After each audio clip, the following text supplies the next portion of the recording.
pljačkam. Moja kuća, moj alarm. Ajde.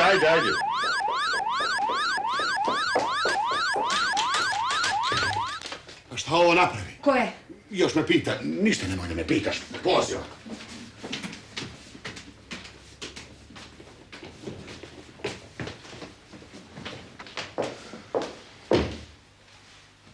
Penji se. Što ja? Jer ja imam visinsku bolest. Ajde, penji se. Nemoj da padneš kao ja s klozarske šolje. Uvati se za sjelić. Ne tu, ovu drugu. Okreni je u desno.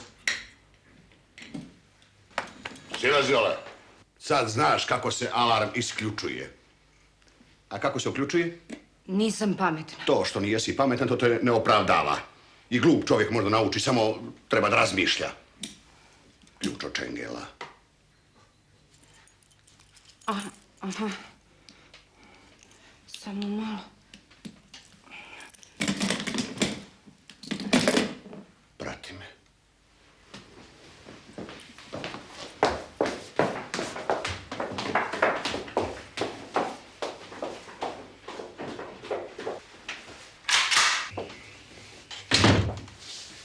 Dođi ovam.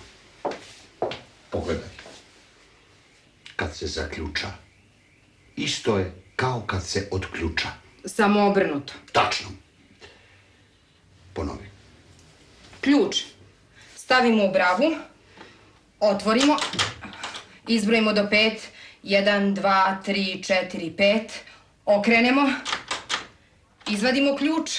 Alarm se dezaktivirao i može se izaći. Jel se bojler zagrio? Jeste. Aj ti ponavljaj. Naglas!